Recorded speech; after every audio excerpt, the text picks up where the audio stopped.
Le reçu tomba au sol, atterrissant face visible sur les carreaux polis. Une ligne irrégulière traversait la section pourboire. 0. Un 0 énorme et insultant.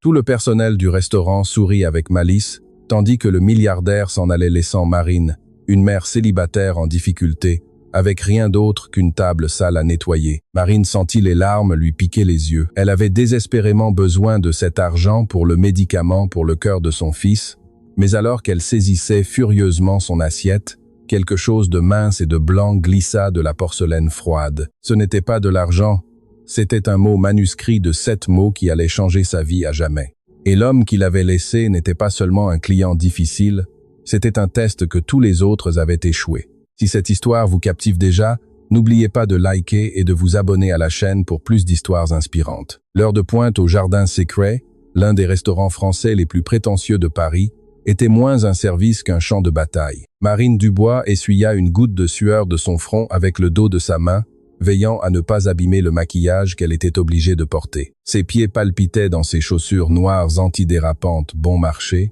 une douleur sourde remontant ses mollets à chaque pas. Elle était debout depuis 9 heures, et il lui en restait encore 3. Table 4 a besoin d'eau. Marine, bougez-vous, aboya Monsieur Leclerc, le gérant de salle. Leclerc était un homme petit, avec un complexe de Napoléon, et un parfum bon marché qui sentait la vanille brûlée. Il détestait Marine principalement parce qu'elle ne pouvait pas se permettre de rire de ses mauvaises blagues, ni de rester tard pour des nettoyages non rémunérés. Elle devait courir prendre le dernier bus jusqu'à la nounou. Tout de suite, Monsieur Leclerc, dit Marine, gardant sa voix ferme. Elle saisit la carafe d'eau argentée, la condensation rafraîchissant sa paume brûlante. Pendant qu'elle versait de l'eau pour un couple qui ne reconnut même pas son existence, l'esprit de Marine dériva vers l'enveloppe froissée dans la poche de son tablier. C'était un dernier avis de la pharmacie. Son fils de 5 ans, Théo, souffrait d'asthme sévère et d'une malformation cardiaque congénitale. Le nouveau médicament, celui dont les médecins disaient qu'il le stabiliserait suffisamment pour l'opération, n'était pas entièrement couvert par sa maigre assurance. Il lui fallait 400 € pour vendredi. Nous étions mercredi. Elle avait gagné 40 € en pourboire jusqu'à présent. « Allô, Marine ?» la ramena brusquement à la réalité. Sophie, une autre serveuse, se tenait près du système de points de vente, réappliquant du gloss. Sophie était plus jeune, plus jolie et infiniment plus cruelle. Elle gagnait de gros pourboires parce qu'elle flirtait éhontément avec les hommes d'affaires et ignorait les familles avec enfants. « Qu'est-ce qui se passe, Soph ?» demanda Marine en remplissant un panier de pain. La loge VIP. Sophie sourit d'un air suffisant, hochant la tête vers la table du coin isolé, couverte de rideaux de velours. Quelqu'un vient de s'asseoir. Leclerc dit que c'est Sébastien Delacroix. Marine se figea.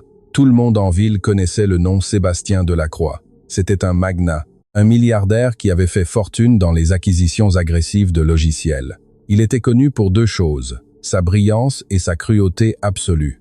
Les tabloïds l'appelaient le roi de glace de Paris. « Pourquoi ne le sers-tu pas à toi ?» demanda Marine avec suspicion. Sophie se battait généralement bec et ongles pour les clients fortunés. Un pourboire de milliardaire pouvait couvrir le loyer d'un mois. Sophie laissa échapper un rire, un son cruel et strident. « Tu plaisantes. Je l'ai servi le mois dernier à son gala de bienfaisance. C'est un cauchemar.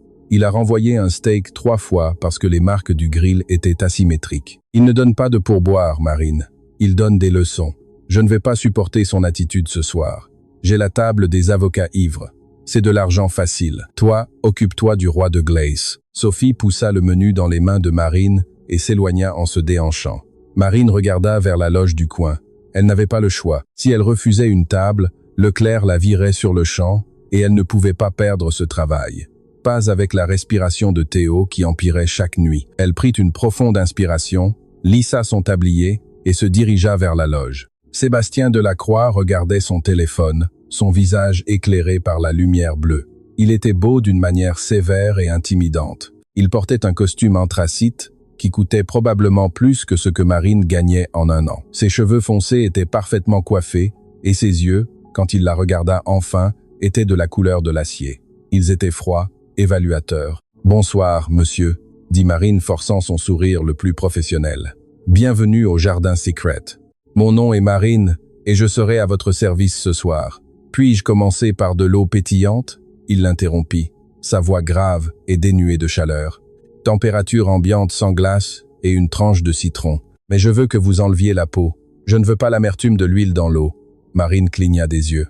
Bien sûr, monsieur. Eau pétillante à température ambiante, tranche de citron sans peau et... Marine. Oui, monsieur.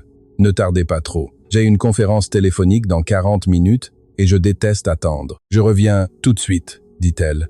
Elle se précipita au bar. Ses mains tremblaient légèrement tandis qu'elle coupait le citron, pelant soigneusement la peau jaune jusqu'à ce qu'il ne reste que la pulpe. C'était une demande ridicule, le genre de démonstration de pouvoir que les hommes riches utilisaient juste pour voir si le personnel obéirait. Mais Marine obéit. Elle devait le faire pour Théo. Quand elle revint, elle posa le verre sur un sous-verre avec une précision exercée. Sébastien Delacroix ne la remercia pas. Il souleva le verre, examina la tranche de citron à la lumière et prit une gorgée. Il posa le verre. Acceptable. Marine laissa échapper un soupir qu'elle ne savait pas retenir. « Êtes-vous prêt à commander, monsieur Delacroix ?»« Je le suis, » dit-il sans regarder le menu. « Je veux le coq au vin, mais dites au chef de remplacer les petits oignons par des échalotes. Je trouve les petits oignons pédestres et je veux que la sauce soit réduite 5 minutes de plus. Elle était trop liquide la dernière fois que je suis venu ici. » Marine hésita. « Monsieur, le chef ?» Delacroix leva les yeux. Ses yeux se plissèrent. « Voulez-vous un pourboire, Marine, ou voulez-vous que je dépose une plainte auprès de votre gérant ?» La menace planait dans l'air comme de la fumée. « Je transmettrai la commande exactement comme vous l'avez demandé, monsieur, » murmura Marine. Elle retourna à la cuisine, son cœur battant la chamade. Elle pouvait sentir Sophie l'observer de l'autre côté de la salle, un sourire narquois sur son visage. Sophie savait que cela arriverait. Elle avait mis Marine en position d'échouer. La cuisine était un enfer chaotique de vapeur et de cris. Quand Marine transmit la commande au chef Laurent, il devint d'un violet alarmant. « Échalote, échalote !» cria-t-il en agitant une louche. « Pour qui se prend cet homme? Il vient chez moi et me dit comment cuisiner. C'est Sébastien Delacroix, chef, » supplia Marine à voix basse. « S'il vous plaît, c'est difficile. Si nous ne le faisons pas, il la renverra et Leclerc me blâmera. » Le chef jura en français, frappant une poêle sur la cuisinière. « Bien, mais s'il se plaint que c'est trop sucré à cause des échalotes, c'est votre responsabilité, pas la mienne. » Marine passa les 20 minutes suivantes à rôder près du passe, terrorisée que la nourriture ne sorte pas à temps. Elle vérifia ses autres tables, remplissant des verres de vin et débarrassant des assiettes, mais son attention était entièrement sur la loge du coin. Elle vit Sébastien Delacroix regarder sa montre. Il tapait des doigts sur la table. Tap, tap, tap.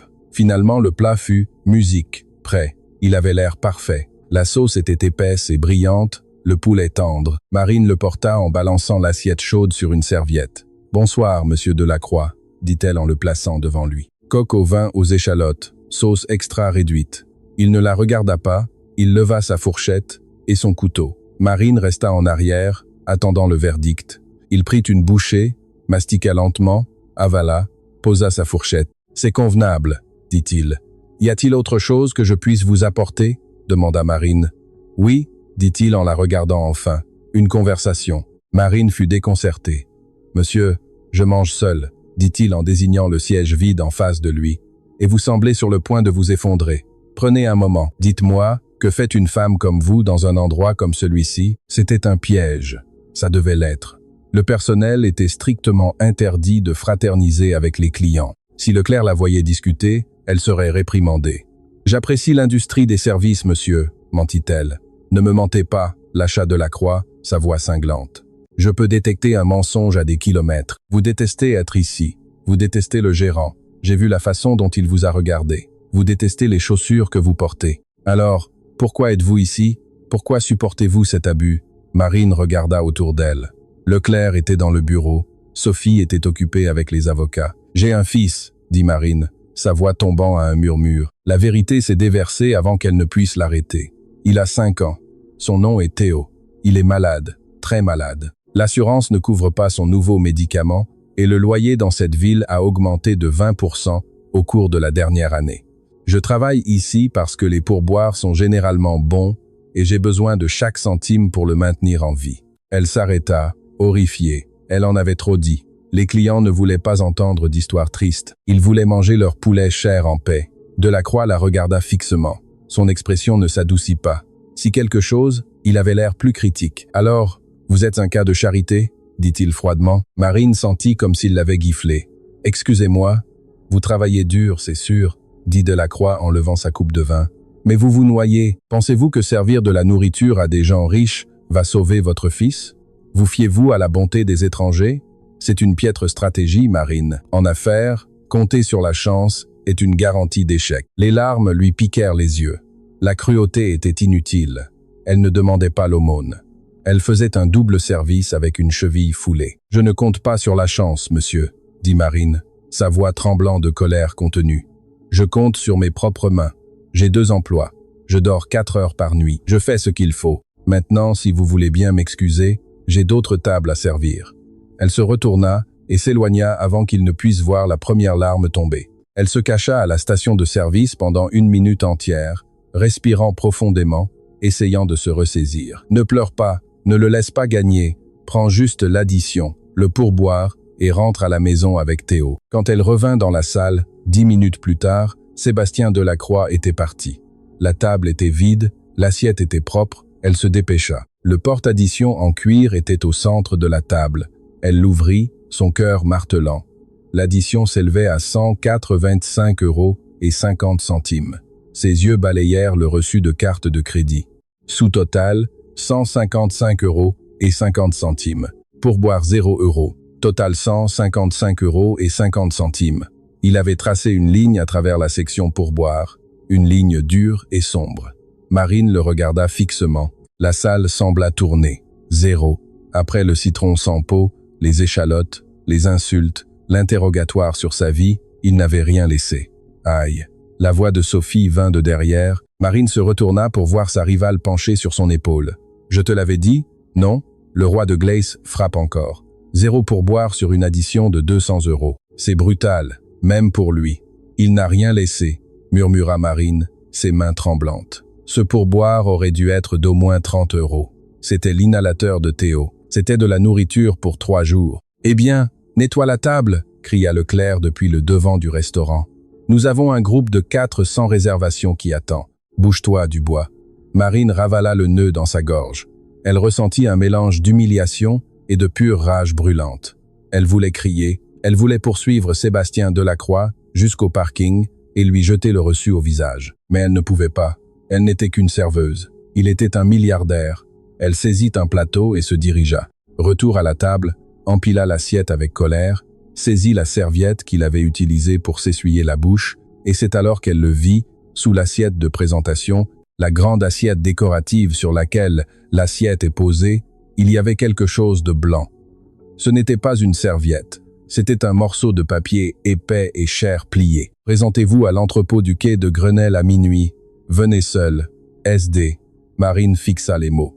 L'encre était encore fraîche, brillait légèrement sous les lumières tamisées du restaurant. « Qu'est-ce que c'est ?» demanda Sophie en s'approchant, ses yeux plissés. « Rien, » dit Marine rapidement, froissant le mot et le glissant dans la poche de son tablier à côté de l'avis final de la pharmacie. « Juste des ordures. Il a laissé des ordures. Typique, typique, » se moqua Sophie. « Nettoie ça. J'ai besoin de cette table. » Marine termina de nettoyer la table machinalement, mais son esprit s'emballait. Quai de Grenelle, à minuit. Cela sonnait comme le début d'un film d'horreur. C'était dangereux, c'était de la folie. Sébastien Delacroix était un milliardaire, mais cela ne signifiait pas qu'il était un homme bon.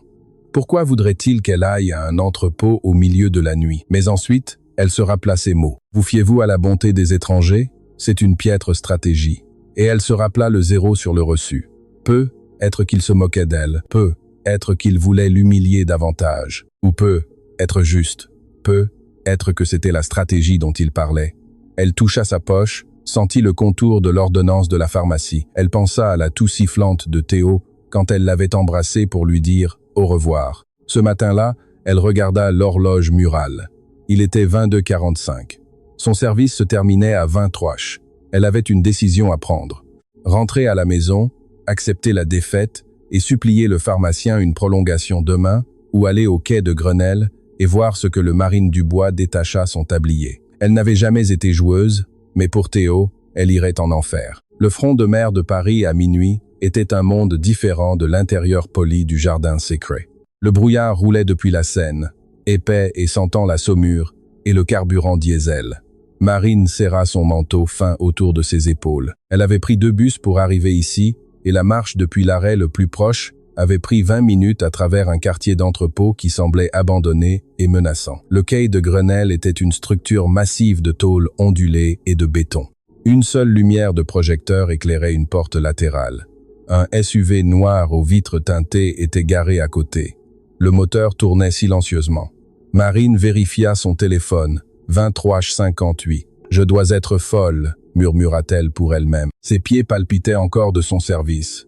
Mais l'adrénaline masquait la douleur. Elle pensa au visage de Théo quand il ne pouvait plus reprendre son souffle. Cette image était le carburant qui la maintenait en mouvement. Elle se dirigea vers le SUV. La vitre s'abaissa, un homme au cou épais, et avec un écouteur la regarda. Nomme. Marine. Marine Dubois. L'homme parla à son poignet. Le paquet est là. Il fit un signe de tête vers la porte métallique. Entrez. Continuez à marcher jusqu'à ce que vous voyiez la lumière. Marine déglutit difficilement.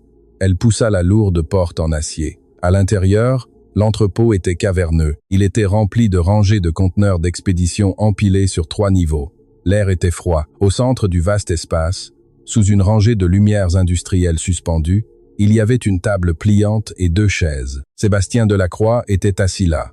Il ne portait plus sa veste de costume. Ses manches étaient retroussées, révélant des avant-bras étonnamment musclés. Il lisait un document, une paire de lunettes de lecture posées sur son nez. Il ne leva pas les yeux quand elle s'approcha. « Vous avez 2 minutes d'avance, » dit-il. « Si vous êtes à l'heure, vous êtes en retard. » Répondit Marine en répétant une phrase que son père avait l'habitude de dire. Sébastien leva les yeux par-dessus le bord de ses lunettes. Un éclair d'amusement ou peu, être de respect traversa son visage. « Asseyez-vous. » Marine s'assit. La chaise en métal était froide. « Musique. Pourquoi suis-je ici, monsieur Delacroix ?» demanda-t-elle, gardant sa voix ferme malgré ses mains tremblantes. « C'est pour le service? Parce que si vous comptez me virer, vous auriez pu appeler le restaurant. » Sébastien posa le document. « Je me fiche du service, Marine. Le service était médiocre, la nourriture était acceptable. Mais vous étiez intéressante. Intéressante. Je vous ai mise à l'épreuve, » dit Sébastien en s'inclinant. « J'ai fait des demandes ridicules. J'ai insulté votre profession, j'ai remis en question vos choix de vie. La plupart des gens se seraient effondrés, auraient pleuré ou auraient craché dans ma nourriture. Vous n'avez fait ni l'un ni l'autre.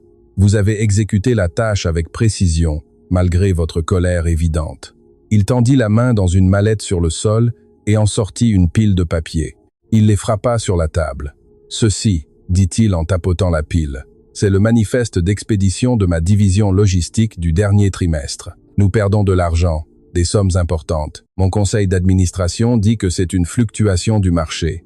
Mon directeur financier dit que ce sont les coûts du carburant. Je crois qu'ils sont tous incompétents ou qu'ils mentent. » Il la regarda droit dans les yeux. « Vous avez remarqué la peau sur une tranche de citron dans un restaurant sombre. Vous avez remarqué que je suis gaucher et vous avez placé la coupe de vin en conséquence. Vous avez un œil pour le détail que mes cadres des grandes écoles n'ont pas parce qu'ils sont trop occupés à regarder la situation dans son ensemble pour voir les fissures dans les fondations. » Marine regarda les papiers. « Vous voulez que je vérifie vos registres d'expédition? »« Je veux que vous trouviez l'erreur, » dit Sébastien. « Vous avez 1 heure. Si vous ne trouvez rien, je vous donnerai de l'argent pour un taxi et vous ne me reverrez plus jamais. Si vous trouvez la fuite, j'écrirai un chèque pour l'opération de votre fils ce soir. » Marine eut le souffle coupé. « Comment savez-vous pour l'opération? »« Je sais tout, Marine. J'ai fait une vérification d'antécédents dès que vous vous êtes éloigné de ma table. Marine Dubois, 26 ans, veuve, un fils, Théo, 5 ans, syndrome du cœur gauche hypoplasique, chirurgie requise, procédure de Fontane, coût approximatif de 150 000 € de votre poche avec votre franchise et les lacunes de votre réseau. » Il sortit un chéquier de sa poche. Il décapsula une plume. « 1 heure, » répéta-t-il. « L'horloge commence maintenant. » Marine ne discuta pas, ne demanda pas comment il savait. Elle saisit la pile de papier. C'était un fouillis de chiffres, de dates, d'identifiants de conteneurs, de poids, de contenu, de destination. Pour n'importe qui d'autre, cela ressemblait à du charabia. Mais Marine avait passé 5 ans à mémoriser des commandes complexes, à diviser des additions de 10 façons pour des clients ivres et à gérer un but domestique jusqu'au dernier centime. Elle comprenait les modèles. L'entrepôt était silencieux, sauf le bourdonnement des lumières et le grattement de la plume de Sébastien alors qu'il travaillait sur ses propres documents. Les yeux de Marine balayèrent les pages. Conteneur 405, électronique. Poids de sortie, 450 000 livres. Destination Hong Kong. Elle tourna la page. Conteneur 405, arrivé à Hong Kong. Poids 420 000 livres. Discrépance de poids, murmura-t-elle. Courant dans l'expédition, dit Sébastien sans lever les yeux. Perte d'humidité, changement d'emballage. Continuez. Marine l'ignora. Elle continua à feuilleter. Elle revit le modèle.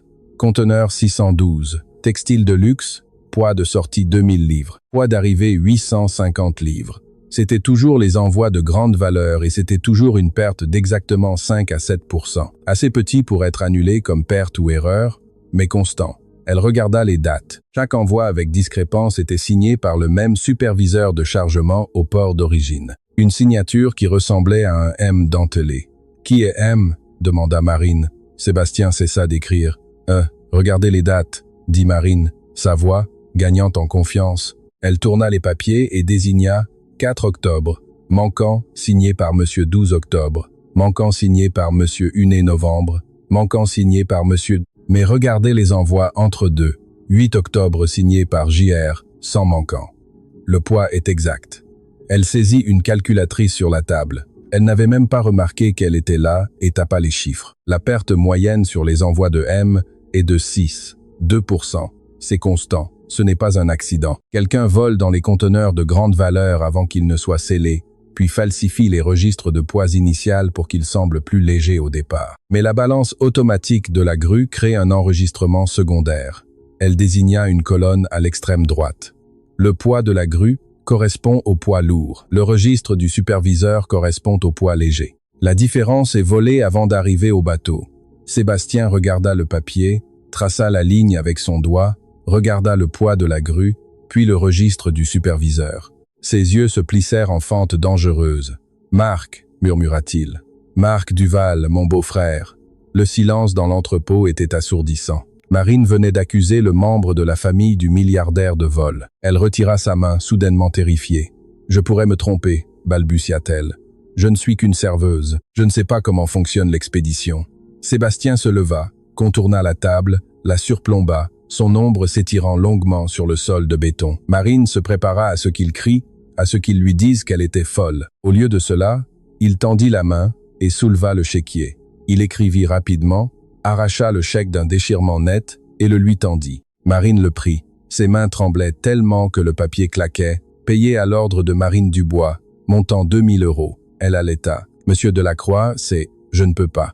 Vous venez de me faire économiser 3 millions d'euros par an, » dit Sébastien, sa voix plate. Marc a volé pendant 6 mois.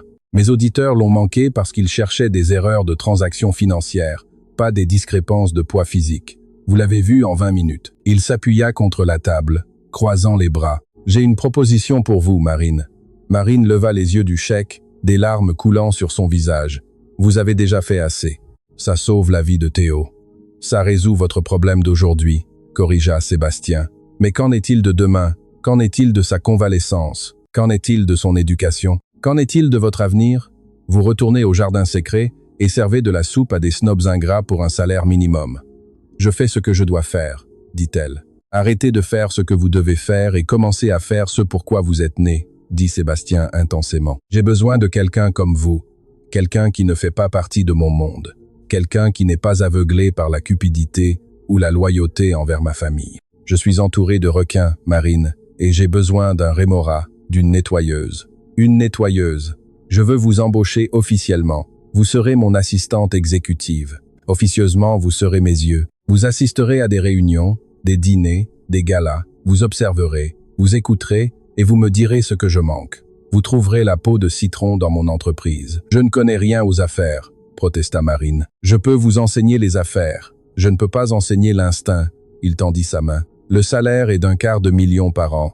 Avantage complet. Soins de santé privés pour votre fils, et vous vivez sur ma propriété, dans l'aile des invités pour que vous soyez disponible quand j'aurai besoin de vous. Mais vous quittez le restaurant ce soir, et vous signez un accord de confidentialité qui dit que si vous respirez un mot de mes affaires privées à qui que ce soit, je vous détruirai. Marine regarda sa main, elle était grande, cailleuse et ferme. Elle regarda le chèque dans son autre main. Elle pensa à Sophie qui se moquait d'elle, elle pensa à Leclerc qui criait Elle pensa au froid voyage en bus pour rentrer chez elle. Elle tendit la main et prit la main de Sébastien. Sa poigne était de fer. « J'accepte », murmura-t-elle. « Bien », dit Sébastien, et pour la première fois, le fantôme d'un sourire toucha ses lèvres. « Bienvenue à l'Empire de la Croix, Marine. Essayez de ne pas être dévorée. » La transition d'un appartement exigu d'une pièce en banlieue à la propriété de la Croix fut comme passer d'un film en noir et blanc au Technicolor. 2 jours après la réunion à l'entrepôt, un camion de déménagement arriva à l'appartement de Marine. Les déménageurs emballèrent ces maigres affaires en moins d'1 heure. Une ambulance privée payée par Industrie de la Croix transporta Théo à la meilleure unité de cardiologie pédiatrique de l'État pour préparer son opération, qui était maintenant prévue pour la semaine suivante. Marine se tint dans le hall du manoir de la Croix. C'était une forteresse moderne et étendue de verre et de pierre avec vue sur l'océan. C'était froid, beau et intimidant. « Madame Dubois », dit un majordome à l'air raide, s'inclinant légèrement. « Monsieur Delacroix est à la bibliothèque. Il a demandé votre présence immédiatement à votre arrivée. »« Merci », dit Marine. Elle portait un tailleur neuf qu'elle avait acheté avec une avance de fonds que Sébastien avait autorisé. Il était bleu marine, élégant et professionnel. Elle se sentait comme une impostrice dedans. Elle marcha dans la maison. L'art sur les murs valait plus que toutes ses économies de toute une vie, mais il n'y avait ni photo ni portrait de famille. C'était une maison, pas un foyer. Elle entra dans la bibliothèque. Sébastien se tenait près de la fenêtre, parlant au téléphone. Il leva une main, lui faisant signe d'attendre. « Je me fiche de ce que dit le syndicat, Marc. Si les chiffres ne correspondent pas, fermez le quai. Nous parlerons de votre supervision plus tard. » Il raccrocha le téléphone et se tourna vers Marine. Son visage était comme un nuage d'orage. « Vous aviez raison », dit-il sans préambule. Marc a avoué, il a affirmé que c'était une dette de jeu. Il a été relevé de ses fonctions. « Je suis désolé », dit Marine. « Ça doit être difficile. C'est la famille. » Sébastien laissa échapper un rire court et amer. « La famille n'est qu'un mot pour les gens qui se sentent en droit de votre argent. Marine, vous la prendrez rapidement ici. » Il se dirigea vers son bureau et prit une tablette. « Ce soir est votre premier test sur le terrain. Il y a un gala de bienfaisance au musée d'histoire. Tous ceux qui comptent à Paris seront là, investisseurs, concurrents et le conseil d'administration. « Qu'est-ce que je dois faire ?» demanda Marine. « Survivre », dit une voix féminine depuis la porte. Marine se retourna. Debout à l'entrée se tenait une femme qui semblait tout droit sortie de la couverture de Vogue. Elle était grande, blonde et d'une beauté dévastatrice. Elle portait une robe rouge qui lui allait comme une seconde peau. Ses yeux étaient verts, mais ne contenaient aucune chaleur. « Bonsoir, chérie », dit la femme en passant devant Marine, comme si elle était un meuble, et en embrassant Sébastien sur la joue. Sébastien ne lui rendit pas son baiser. Il se crispa légèrement. « Marine, voici Véronique de Valois, ma fiancée. » L'estomac de Marine se serra. Fiancée, il n'avait pas mentionné de fiancée. « Et vous devez être la nouvelle aide », dit Véronique. Elle se tourna pour regarder Marine avec un regard de pur dédain. Elle scruta Marine de la tête aux pieds, s'arrêtant sur le tailleur acheté en magasin. Pittoresque. « Marine est ma nouvelle assistante exécutive », dit Sébastien fermement. « Elle nous accompagnera ce soir. » Véronique rit. « Oh, Sébastien, tu ne peux pas être sérieux. Regarde-la. Elle ressemble à une maîtresse d'école. Elle sera dévorée vivante par les requins au gala. Pourquoi ne me laisses-tu pas embaucher une professionnelle? Je connais une fille formidable de l'agence qui parle mandarin et sait quelle fourchette utiliser. » Marine sentit la chaleur monter à ses joues. L'ancienne Marine aurait baissé les yeux. La Marine serveuse se serait excusée. Mais elle n'était plus une serveuse. C'était la femme qui avait pris Marc Duval en flagrant délit de vol de 3 millions d'euros. « Je sais quelle fourchette utiliser, mademoiselle de Valois, » dit Marine, sa voix calme. « J'ai passé 5 ans à les placer et contrairement aux personnes que vous connaissez, je peux vous dire exactement qui dans la salle a faim et qui fait semblant de manger. » La salle se tut. Le sourire de Véronique s'évanouit. Elle regarda Marine avec une acuité renouvelée. « Elle a du caractère, » dit Véronique, sa voix glaciale. « Je lui donne 1 semaine. »« Elle reste, » dit Sébastien en s'interposant entre elles. « Allez vous changer, Marine. La styliste a apporté des options dans votre chambre. Nous partons dans 1 heure. » Marine hocha la tête et quitta la salle, mais elle sentait les yeux de Véronique lui percer le dos. À l'étage dans sa chambre, qui était plus grande que son ancien appartement, Marine trouva un portant de robes. Elles étaient incroyables, soie, satin, étiquette de créateur. Elle choisit une robe noire. C'était simple, élégant et modeste, avec des manches longues et un col montant, mais le dos avait un décolleté plongeant. C'était une armure sophistiquée. Elle se regarda dans le miroir. Elle reconnaissait à peine la femme qui la regardait. Ses cheveux étaient relevés en un chignon élégant. Son maquillage était impeccable. « Pour Théo », murmura-t-elle. Le trajet jusqu'au gala fut tendu. Sébastien était assis d'un côté de la limousine, Véronique de l'autre. Marine était assise sur le strapontin devant eux. « Alors, Marine », dit Véronique en faisant tournoyer son champagne. « Où Sébastien vous a-t-il trouvé ?»« HEC, Paris, ESSEC. L'industrie des services », répondit Sébastien pour elle. Véronique s'étouffa avec sa boisson. « Tu as embauché une serveuse pour gérer tes affaires, Sébastien. Tu as perdu la tête. Le conseil d'administration se moquera de toi en salle. Le conseil est actuellement trop occupé à couvrir sa propre incompétence pour se moquer de qui que ce soit. » Dit Sébastien. « Marine voit des choses qu'il ne voit pas. Nous verrons, » murmura Véronique. Quand ils arrivèrent au gala, les flashs étaient aveuglants. Marine sortit de la voiture et pendant un moment, elle paniqua. Le bruit, les lumières, les reporters qui criaient. La main de Sébastien toucha le bas de son dos. C'était une pression douce et directive. « Respirez », murmura-t-il à son oreille. « Ce ne sont que des gens et la plupart sont des idiots. » Ils entrèrent dans la grande salle. Elle était pleine de gens tenant des coupes de champagne, portant des bijoux qui coûtaient des millions. « Allez-y », dit Sébastien à voix basse. « Mélangez-vous, écoutez, dites-moi ce que vous entendez. » Marine se sépara d'eux, prit un verre d'eau pétillante sans citron et se glissa dans la foule.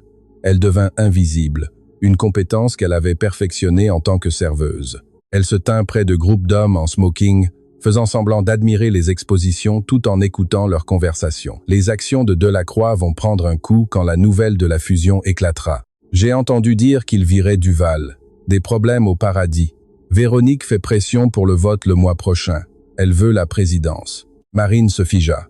Véronique voulait la présidence. Mais c'était sa fiancée. Marine s'approcha d'un groupe de 3 hommes debout, près d'une exposition de dinosaures. Elle en reconnut un. C'était Monsieur Leclerc, son ancien gérant du Jardin Secret. Il servait des boissons sur un plateau. Elle s'éloigna rapidement, espérant qu'il ne la verrait pas, mais elle heurta directement un homme grand et corpulent au visage rouge. « Attention !» s'exclama l'homme. « Je m'excuse !» dit Marine. L'homme la regarda. « Attendez une minute, je vous connais. » Le cœur de Marine s'arrêta. C'était l'un des clients réguliers du restaurant, Monsieur Bernard, un magnat de l'immobilier connu pour pincer les serveuses. « Vous êtes la fille du Jardin Secret, » dit Bernard à voix haute. « Celle avec le fils malade. Qu'est-ce que vous faites ici? Vous vous êtes faufilé pour demander des dons ?» Les gens à proximité se tournèrent pour regarder. Véronique se tenait à 3 mètres, un sourire cruel jouant sur ses lèvres. Elle avait attendu cela. « Je travaille ici, » dit Marine, le menton levé. « Vous travaillez ici ?» rit Bernard en la saisissant par le bras. « Allons, chérie, sortons d'ici avant que la sécurité n'arrive. Ce n'est pas un endroit pour les services. Lâchez-la. » Une voix grave retentit. Sébastien apparut de la foule. Il ressemblait à un prédateur. « Oh, Sébastien, » dit Bernard en lâchant Marine. « Je vous rendais juste service. J'ai trouvé une serveuse intruse qui s'incrustait à votre fête. » « Elle ne s'est pas incrustée à la fête, » dit Sébastien en se plaçant à côté de Marine et en posant un bras possessif autour de sa taille. « C'est mon invitée et mon conseillère. Et si vous la touchez encore, Bernard, j'achèterai votre immeuble et vous expulserai de votre propre pantouse. » Bernard pâlit. « Je ne savais pas. Maintenant, vous savez, » dit Sébastien. « Sortez de ma vue. » Bernard s'éclipsa. La foule murmura. Sébastien Delacroix, le roi de glace, venait de défendre publiquement une serveuse. Véronique s'approcha, son visage un masque de fureur. « Tu viens d'humilier l'un de nos plus grands investisseurs pour elle. »« Il s'est humilié lui-même, » dit Sébastien. Il baissa les yeux vers Marine. « Ça va ?» Marine le regarda.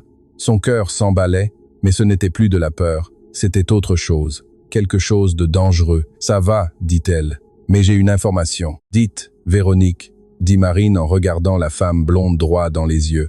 Elle planifie un vote le mois prochain. Elle veut vous enlever la présidence. Le verre de Véronique lui glissa de la main et se brisa sur le sol. Petite rate d'égout menteuse, siffla Véronique. « C'est vrai ?» demanda Sébastien. Sa voix tombant à une octave terrifiante, il se tourna vers sa fiancée. « C'est vrai, Véronique ?» Véronique regarda Marine avec une haine pure. « Tu crois que tu peux amener un chien errant dans notre maison et le faire me mordre? Sébastien, Tu n'as aucune idée de ce que tu as commencé. » Elle sortit furieuse.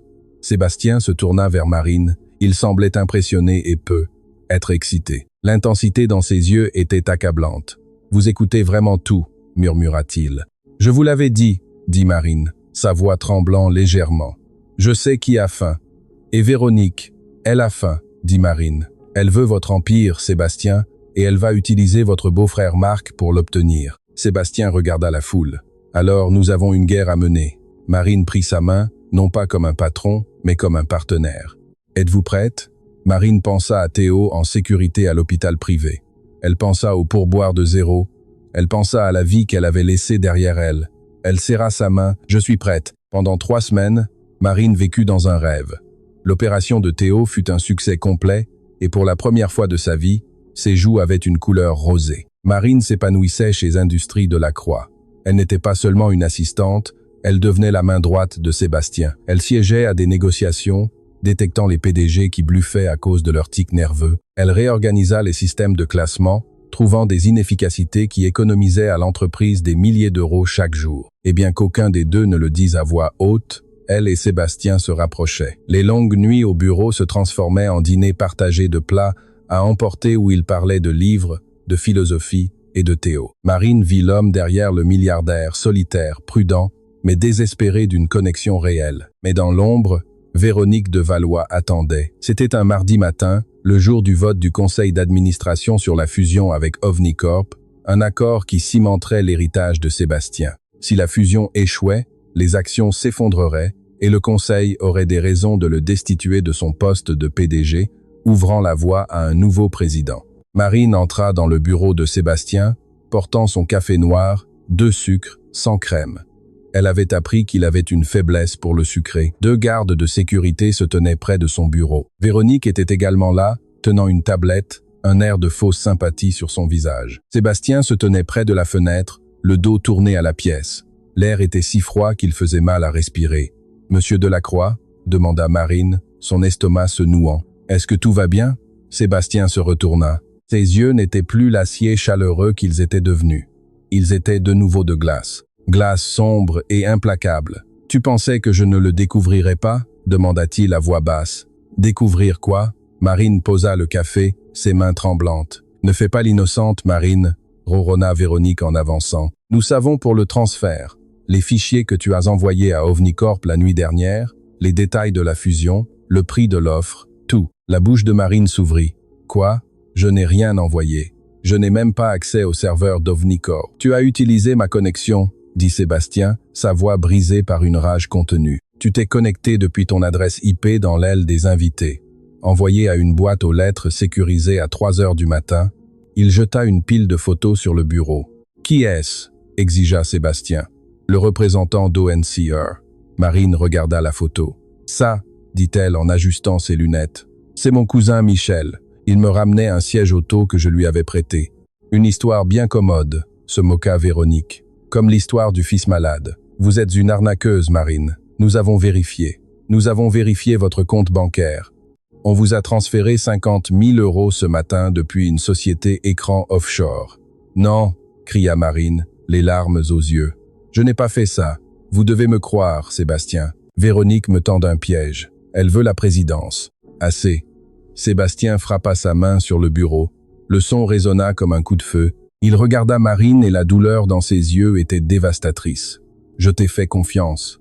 Je t'ai laissé entrer chez moi. Je t'ai laissé t'approcher de mes affaires. Je t'ai laissé... Il s'arrêta, déglutissant difficilement. Je pensais que tu étais différente. Je pensais que tu étais la seule personne honnête dans une ville de menteurs. Mais tu es la pire de toutes parce que tu m'as fait m'attacher. Sébastien, s'il vous plaît, supplia Marine en tendant la main. Ne me touchez pas. Il recula. Vous êtes viré. La sécurité vous escortera hors des lieux immédiatement. Vous avez 1 heure pour faire vos affaires. Si vous n'êtes pas parti, je vous ferai arrêter pour espionnage industriel. Et Théo, murmura Marine. Il est toujours en convalescence. L'assurance. Vous auriez dû y penser avant de me vendre, dit Sébastien froidement. Il se tourna le dos à nouveau. Faites-la sortir d'ici. Les gardes de sécurité saisirent les bras de Marine. Alors qu'il la traînait, elle vit Véronique debout derrière Sébastien. Véronique lui fit un clin d'œil. Un clin d'œil lent et délibéré. Marine fut jetée hors des portes du manoir avec 2 valises. Il commença à pleuvoir. Elle resta sur le trottoir, sanglotant, humiliée et terrifiée. Elle avait perdu son travail, elle avait perdu l'homme dont elle tombait amoureuse, et bientôt elle perdrait l'assurance qui maintenait son fils en vie. Elle avait déjà touché le fond, mais cette fois la chute venait d'un Penthouse. Marine passa la nuit dans un motel bon marché près de l'hôpital. Elle ne pouvait pas dormir. Chaque fois qu'elle fermait les yeux, elle voyait le visage de Sébastien, le regard de trahison, transféré sur mon compte, mon adresse IP. Elle savait qu'elle ne l'avait pas fait, ce qui signifiait que Véronique l'avait fait. Véronique était intelligente, mais elle était arrogante. Elle aurait couvert ses empreintes digitales. Mais Marine se rappela quelque chose que Sébastien lui avait dit à l'entrepôt cette première nuit. Mes auditeurs l'ont manqué parce qu'ils cherchaient des erreurs de transactions financières, pas des discrépances de poids physique. Véronique dépendait de la manipulation numérique, mais la preuve physique était plus difficile à falsifier. Marine s'assit sur le lit. Le vote du conseil d'administration était aujourd'hui à 14h. Elle regarda l'horloge, 9 du matin. Elle saisit son téléphone et composa un numéro qu'elle avait mémorisé des registres d'expédition. « Allô ?» répondit une voix rauque. « Est-ce Jean-René, le superviseur de chargement au quai de Grenelle ?»« Oui. Qui demande ? Mon nom est Marine Dubois. J'ai travaillé pour Monsieur Delacroix. J'ai besoin que vous me laissiez accéder aux archives maintenant. J'ai entendu dire que vous aviez été virée, madame. Je ne peux pas vous laisser entrer. Jean-René, écoutez-moi, dit Marine, sa voix tremblante mais féroce. Je sais pour les boîtes supplémentaires que vous enregistrez à part pour éloigner le syndicat. Je sais que vous êtes un homme bon qui veut juste garder ses gars employés. Si Véronique de Valois prend le contrôle aujourd'hui, elle automatisera tout le quai. Tout le monde sera viré pour Noël. Je suis la seule qui puisse l'arrêter. Il y eut un long silence de l'autre côté. « Retrouvez-moi à la porte arrière dans 20 minutes, dit Jean-René. Marine dépensa le reste de son argent pour un taxi.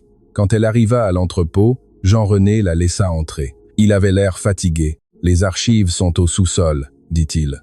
Vieille école, papier. Nous ne numérisons que ce que nous envoyons au siège. » Marine courut dans les escaliers métalliques. Le sous-sol sentait le moisi et la poussière. Des rangées de classeurs s'étendaient devant elle. Elle devait trouver le registre des visiteurs pour la salle des serveurs du manoir. Les registres numériques disaient que Marine s'était connectée à 3h30 du matin depuis l'aile des invités. Mais le système de sécurité physique du manoir, le système de sauvegarde installé au sous-sol, qui fonctionnait en circuit fermé, n'était pas connecté à Internet. Il avait un disque dur qui enregistrait les passages de cartes d'accès, mais elle ne pouvait pas accéder au manoir. « Pense, Marine, pense. » Elle marcha dans la salle.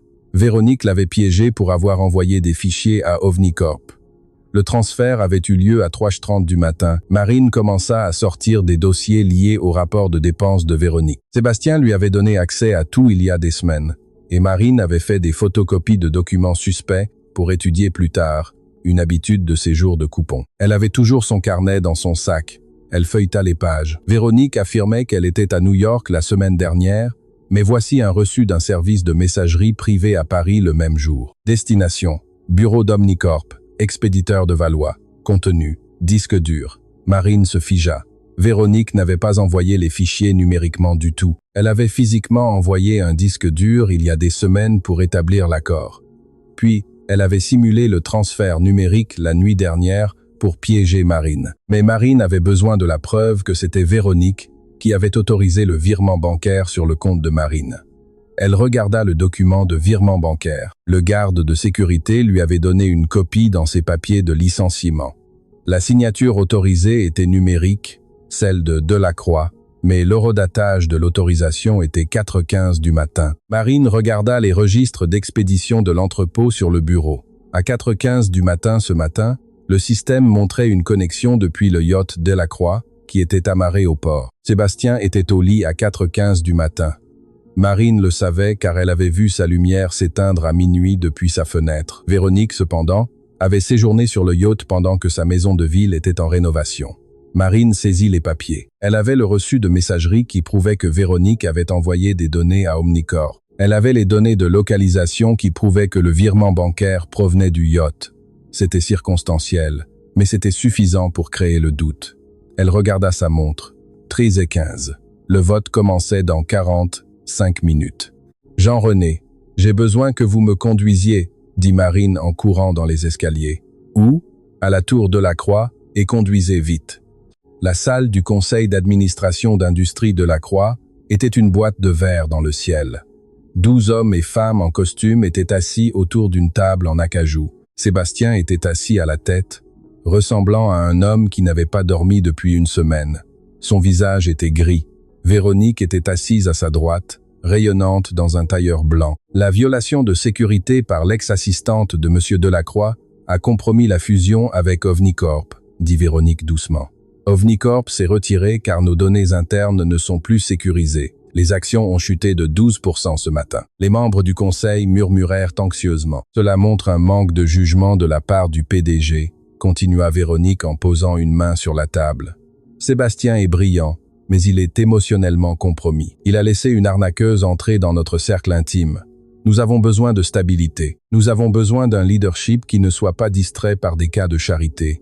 Elle regarda Sébastien. Je propose une motion de censure contre Sébastien Delacroix en tant que PDG et je me présente comme présidente par intérim pour sauver l'entreprise. J'appuie, dit M. Bernard, l'homme que Marine avait embarrassé au gala. Sébastien, demanda le directeur principal, avez-vous quelque chose à dire? Sébastien leva les yeux. Il semblait vaincu. Il avait perdu la femme en qui il avait confiance et maintenant il perdait le travail de sa vie. J'assume l'entière responsabilité, croassa-t-il. Très bien, dit le directeur. Tous ceux qui sont pour la destitution de Sébastien Delacroix, les mains commencèrent à se lever. 1, 2, 3. Véronique leva la sienne haut, un sourire triomphant sur ses lèvres. Van, les doubles portes de la salle du conseil s'ouvrirent en grand. Je m'y oppose, cria Marine, en faisant irruption dans la salle.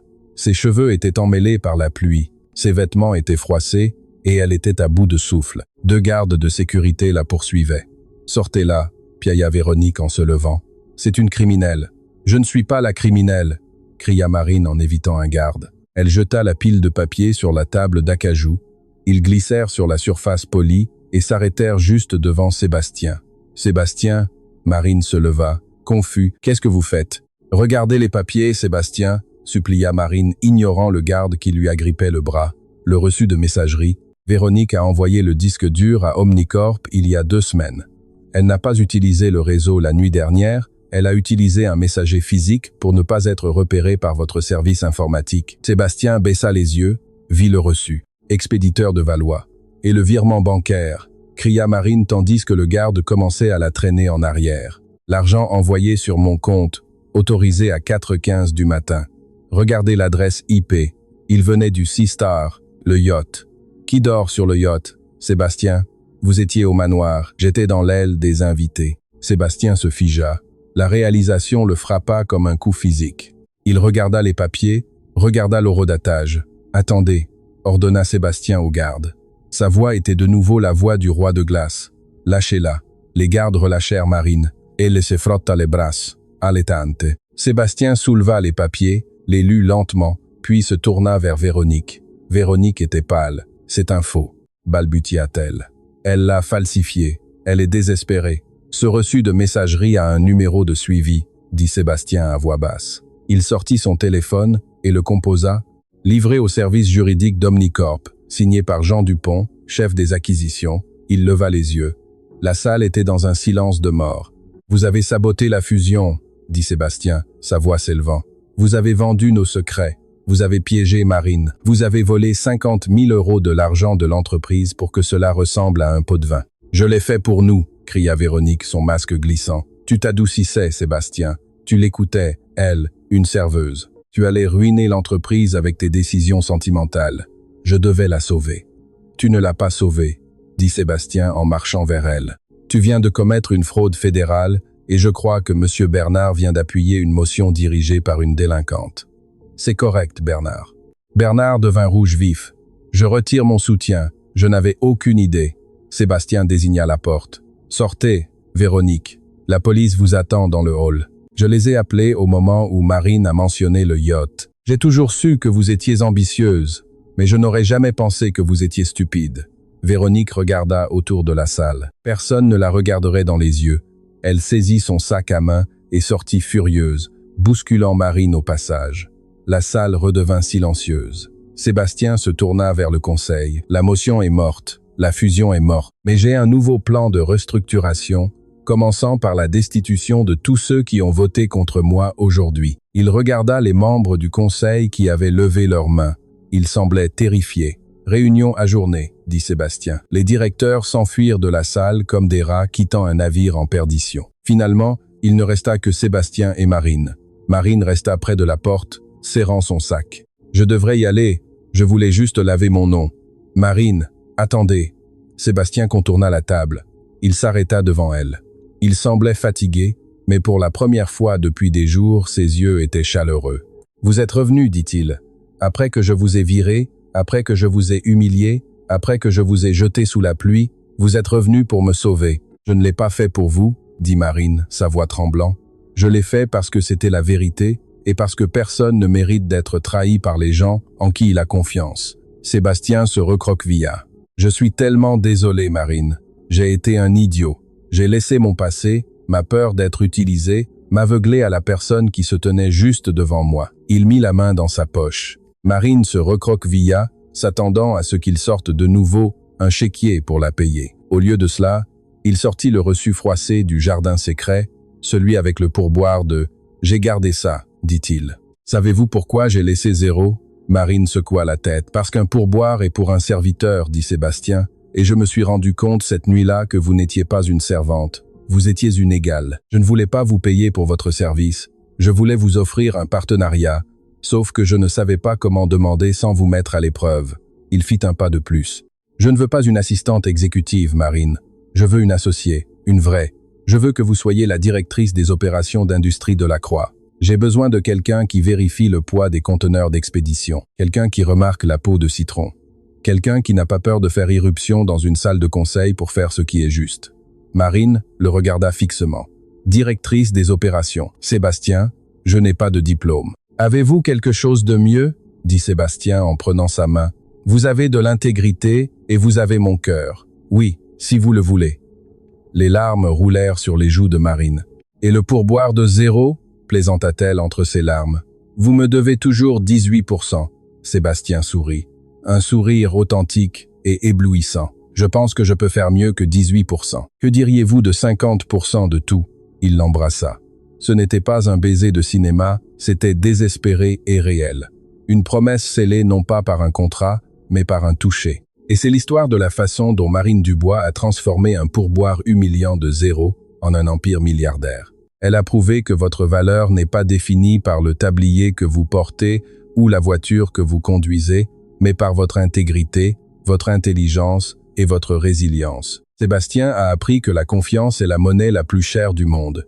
Et qu'une fois brisée, elle doit être regagnée par des actions, pas seulement des mots. Aujourd'hui, Marine et Sébastien dirigent Industrie Delacroix ensemble et ont créé une fondation au nom de Théo qui paie des opérations pour les enfants qui ne peuvent pas se les permettre, garantissant qu'aucun parent n'ait à choisir entre le loyer et la vie de son enfant. Si cette histoire a touché votre cœur, veuillez liker et la partager avec quelqu'un qui a besoin d'un rappel de ne jamais abandonner. N'oubliez pas de vous abonner et d'activer la cloche de notification pour plus d'histoires incroyables de karma et de rédemption. Laissez-nous un commentaire pour nous dire ce que vous avez pensé de cette histoire et quelles leçons vous en tirez. Merci d'avoir regardé et nous nous verrons dans la prochaine histoire.